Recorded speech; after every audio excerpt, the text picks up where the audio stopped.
Normalmente, cuando pensamos en el desarrollo humano, existe como esta tendencia a imaginar una línea recta. Es como construir una casa. Claro, primero van los cimientos, después levantas las paredes. Exacto, luego el techo. O sea, una progresión lógica, ordenada y, digamos, completamente predecible. Totalmente predecible, sí. Pero de pronto llega la pubertad. Esa ventana crítica entre los 10 y los 14 años, y la metáfora de la casa construida pacíficamente, bueno, se derrumba por completo. Vuela por los aires. Tal cual. Entrar en la adolescencia temprana es más bien como estar en medio de un videojuego donde de un segundo a otro te cambian todos los controles. El mapa se da vuelta, los botones hacen cosas distintas y las reglas de gravedad simplemente dejan de aplicar. Es una analogía perfecta. Y la sociedad moderna, o sea, históricamente, ha tratado esta etapa como una especie de sala de espera muy incómoda. Sí, como algo que hay que pasar rápido. Exacto. Se percibe como una fase de rebeldía, de portazos y de confusión que simplemente hay que soportar, ¿no? Cruzando los dedos para que pase la tormenta con el menor daño posible. Es tremendo que lo veamos así. ¿Es que sí? Sin embargo, lo que ocurre en realidad es una reestructuración total, tanto biológica como social, y requiere herramientas que rara vez se enseñan en los espacios educativos más tradicionales. Bien, vamos a desempacar todo esto, porque nuestra exploración de hoy nos lleva directamente al centro de esa tormenta, pero con un mapa completamente diferente. Y uno muy detallado, por cierto. Muy detallado. Vamos a sumergirnos en el capítulo 1 de la guía de la rama Scouts de Argentina, la edición 2025. Y quiero aclarar que nuestra misión con este análisis de hoy no es aprender a armar nudos o encender fuego. Claro, va mucho más allá de eso. Exacto. Queremos entender cómo este documento, que es una propuesta educativa formal, funciona como una puerta de entrada súper fascinante para comprender la mente y el cuerpo durante la adolescencia temprana. No estamos frente a un manual de supervivencia para el bosque, digamos. Para nada. Estamos frente a un manual para entender un cerebro en plena revolución. Y el texto oficial aborda esto definiendo a la rama Scouts como un espacio diseñado, pero milimétricamente, para acompañar a quienes transitan esa franja. Los chicos de 10 a 14 años. Que es una edad complicadísima. Totalmente. Lejos de ser un pasatiempo de fin de semana para mantener a la juventud ocupada, el programa está enfocado en contener y, sobre todo, en potenciar esos cambios. Los corporales, emocionales y sociales que ocurren a una velocidad vertiginosa. O sea, ¿no buscan frenar esa energía? Exacto. El objetivo central es proporcionar un marco donde esa energía, que parece caótica, se canalice hacia el descubrimiento de sus propias capacidades, en lugar de intentar reprimirla. Y para comprender realmente cómo funciona esa canalización, primero hay que mirar muy de cerca a quienes se dirige el manual. Porque acá la biología dicta las reglas del juego de manera absoluta. Sí, la biología manda en esta etapa. Estamos hablando de cerebros que literalmente están en obra. Según las fuentes que revisamos, en esta etapa se despierta una inclinación enorme hacia actividades que producen placer inmediato. La búsqueda de dopamina pura. Tal cual, una necesidad imperiosa de experimentar sensaciones nuevas. Y todo esto está impulsado por una red neuronal que todavía no maduró del todo, especialmente en la zona del lóbulo prefrontal. Que es justamente la encargada de medir el peligro y controlar los impulsos. Exactamente.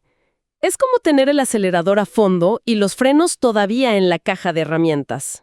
Y lo fascinante aquí es cómo el documento aborda esa impulsividad sin patologizarla. O sea, en lugar de decir, bueno, esta impulsividad es un problema que debemos frenar ya mismo, el manual asume que esa búsqueda de emociones fuertes es una necesidad fisiológica. Es vital para ellos. Sí, porque quienes transitan esta edad no buscan el riesgo por una simple fascinación con el peligro.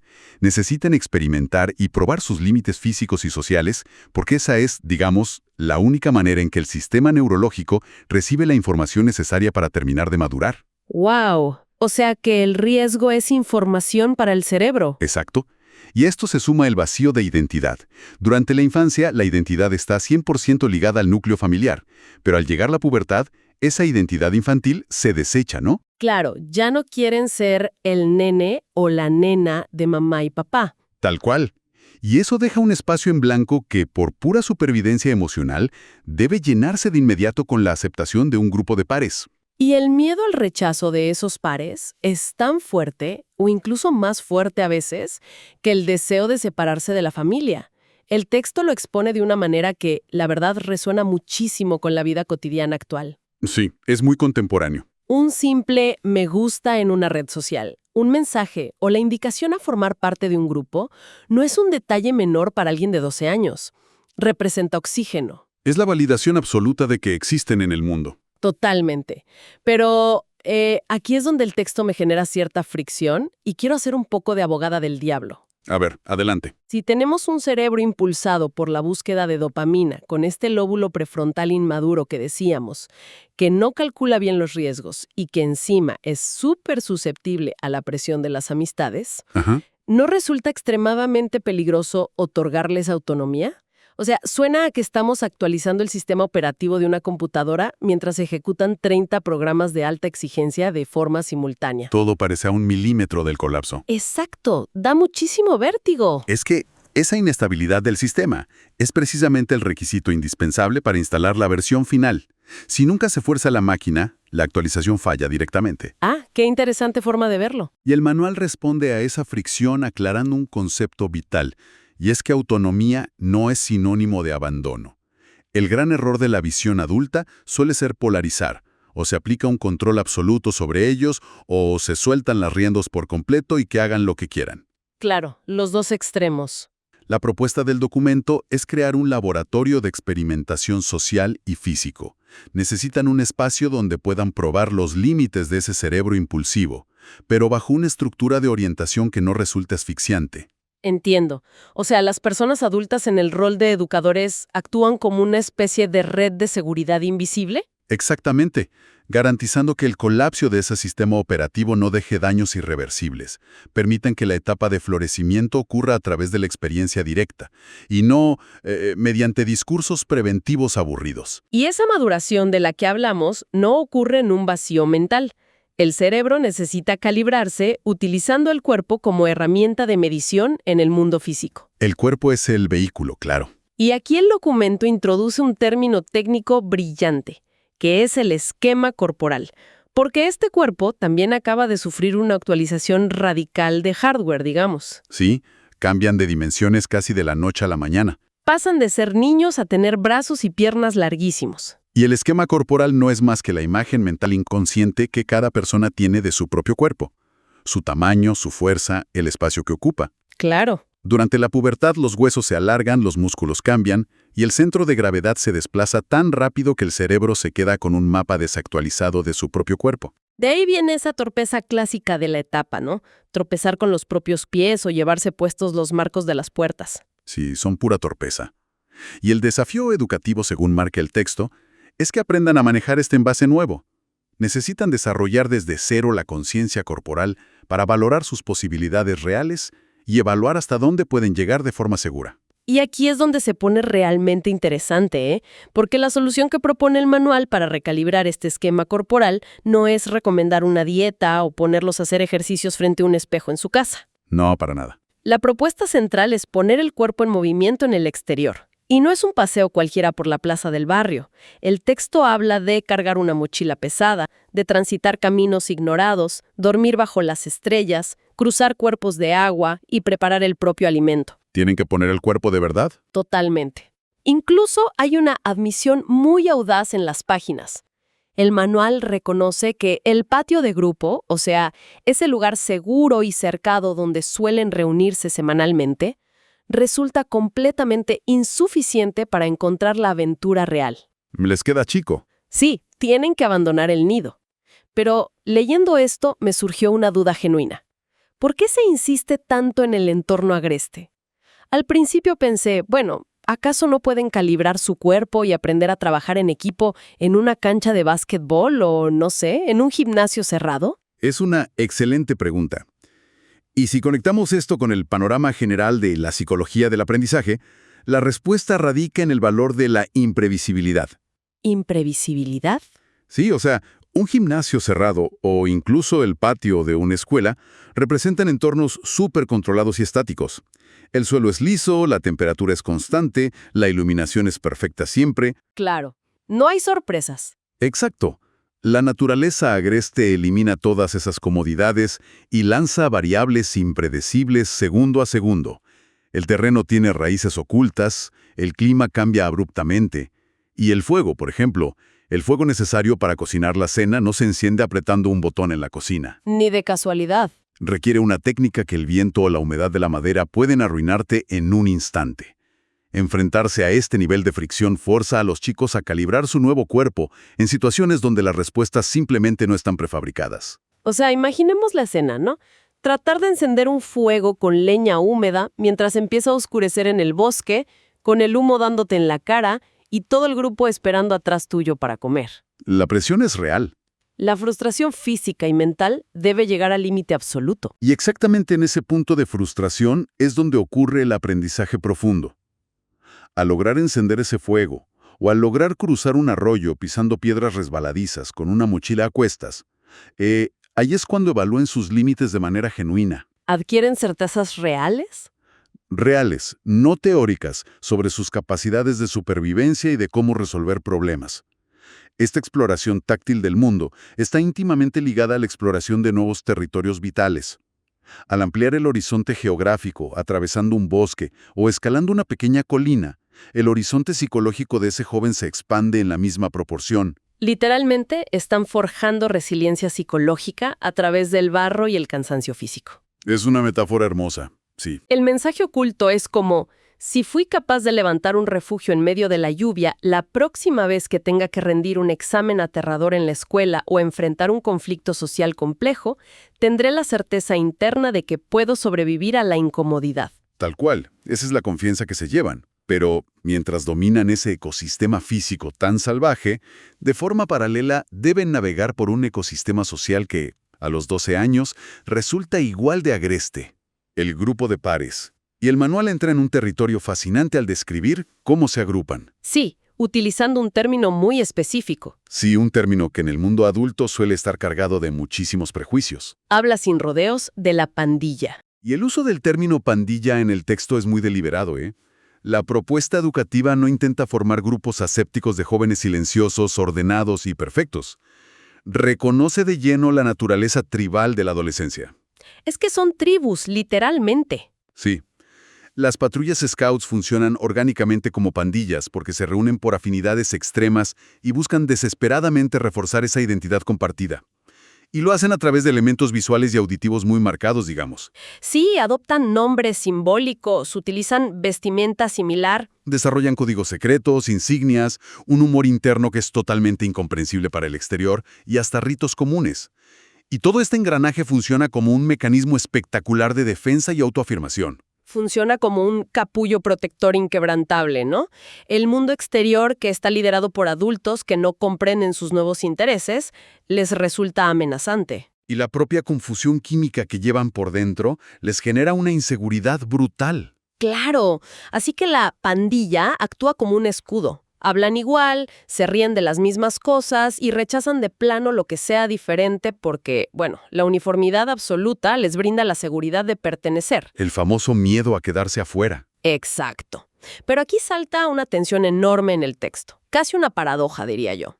El manual establece claramente que uno de los propósitos principales de quienes asumen el rol de educar es ayudar a cada joven a expresar, defender y hacerse cargo de sus ideas individuales. Y esto plantea una pregunta súper importante. Y de hecho, es el núcleo del verdadero arte de educar en esta franja de edad. ¿Cómo lo hacen? Claro, ¿cómo se logra desarmar la presión hacia la uniformidad sin destruir el capullo protector de la pandilla? Porque la necesidad biológica de ser aceptado choca frontalmente con el desarrollo de una voz propia. Es un choque de trenes. Imagínate, si en un grupo de 6 jóvenes hay un consenso tácito sobre qué tipo de actitudes son valiosas o qué decisiones tomar frente a una actividad, y alguien piensa diferente, la presión invisible para guardar silencio y encajar resulta completamente abrumadora. Intervenir ahí debe ser como caminar sobre una cuerda floja para el educador. Si la autoridad adulta simplemente se acerca y les dice: chicos, tienen que pensar por sí mismos, el grupo completo se va a cerrar en banda para rechazar esa imposición externa. Automáticamente. Van a decir: este adulto no entiende nada. Tal cual. Por eso el manual aborda este dilema, marcando primero que la amistad profunda no debe ser sinónimo de uniformidad de pensamiento. El mecanismo práctico para resolver esto, y que el documento detalla muy bien, es el sistema de equipos. ¿Y cómo funciona eso en la práctica? No se trata solo de juntar personas, sino de asignar responsabilidades reales y vitales a cada integrante dentro de un proyecto compartido. Imaginemos de nuevo el armado de un campamento. Si todos intentan hacer todo al mismo tiempo, la personalidad más dominante del grupo termina aplastando al resto. Sí, el clásico líder que manda y los demás miran. Pero con el sistema de equipos, la dinámica cambia por completo. Alguien es responsable exclusivo de armar la estructura de la carpa. Otra persona debe encargarse de la potabilidad del agua. Otra de la seguridad con el uso del hacha. Y otra de los suministros médicos, por ejemplo. Hay una interdependencia mecánica. O sea, si la persona encargada de la leña y el fuego decide no hacer su parte o no sabe cómo resolver un imprevisto con la humedad, todo el grupo cenará comida fría esa noche. O no cenará directamente.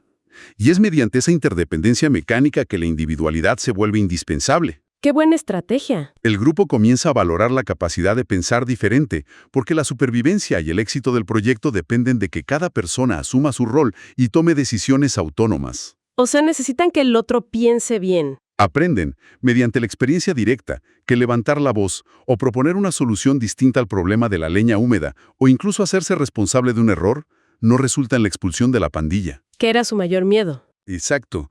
Es un descubrimiento fundamental para el desarrollo cívico.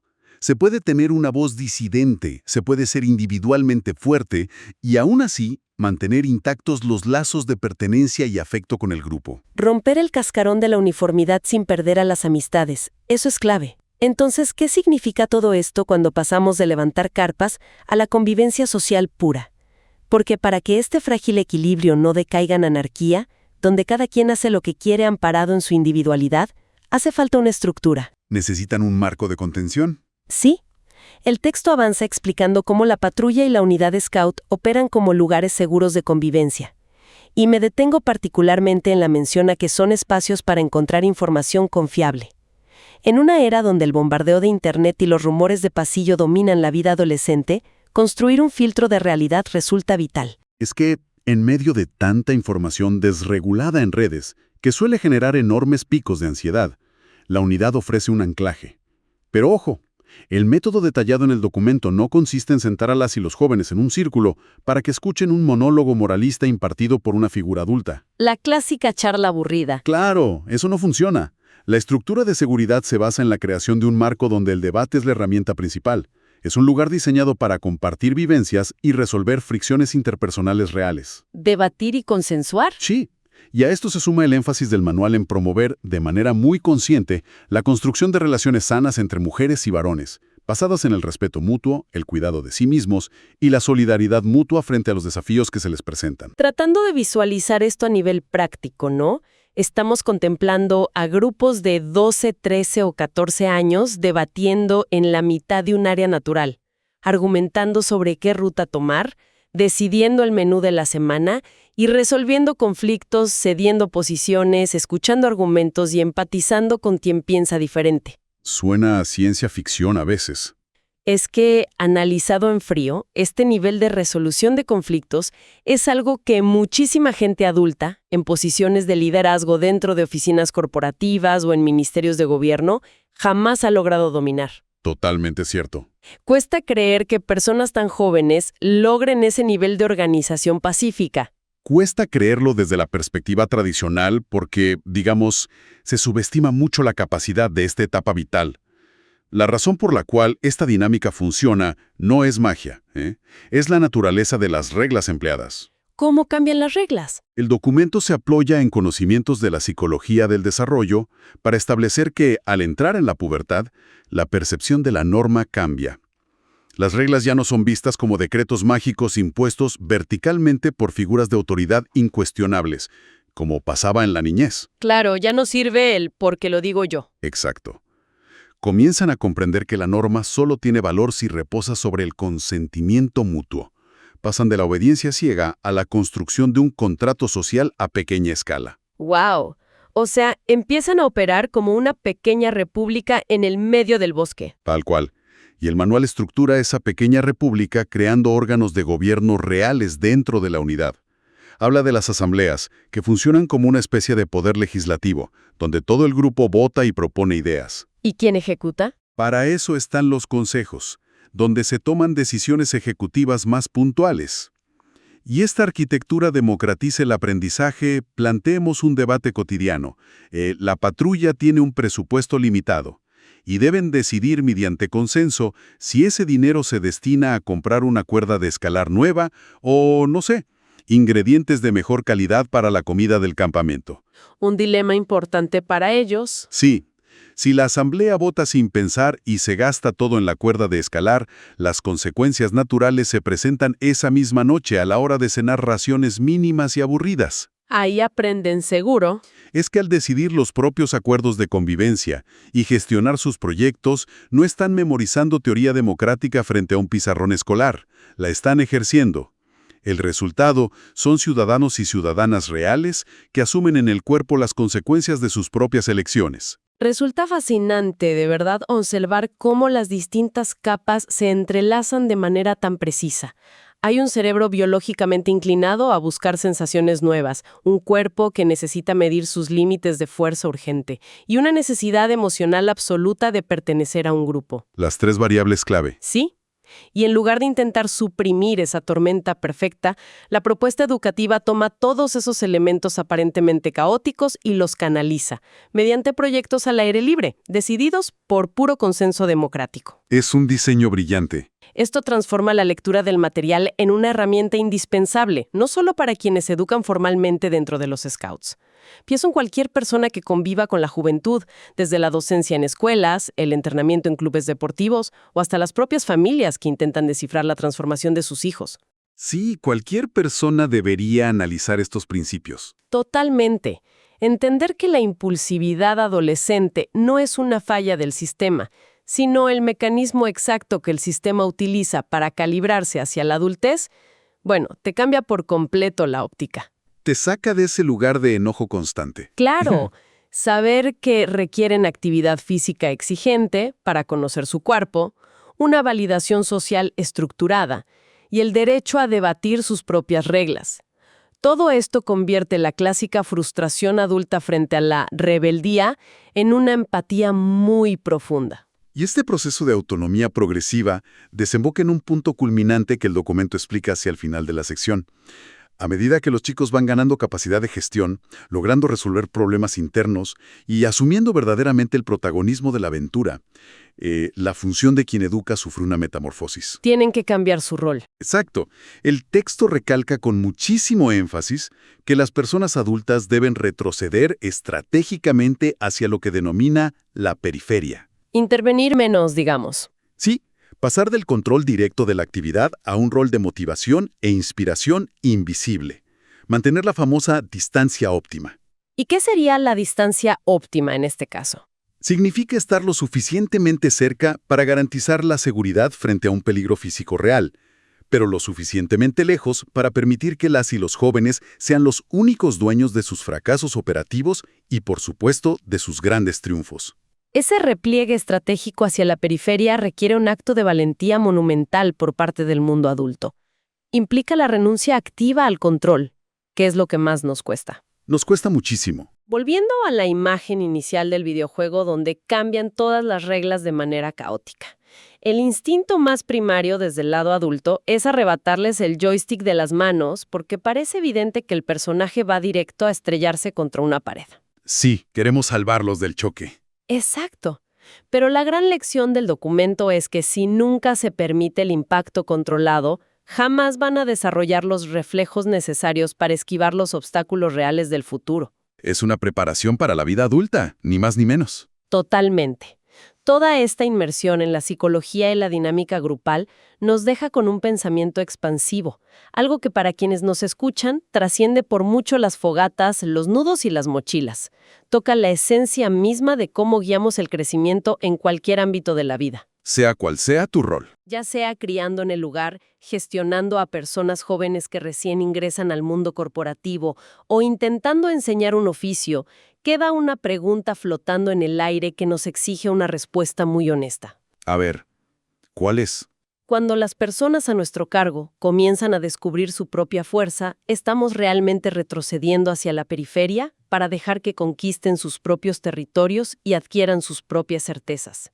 O, disfrazándolo cuidadosamente bajo la excusa del cuidado y la protección materna o paternal, los seguimos manteniendo encerrados en nuestro patio conocido, simplemente porque el mundo adulto tiene un terror profundo a lidiar con las consecuencias de que se equivoquen.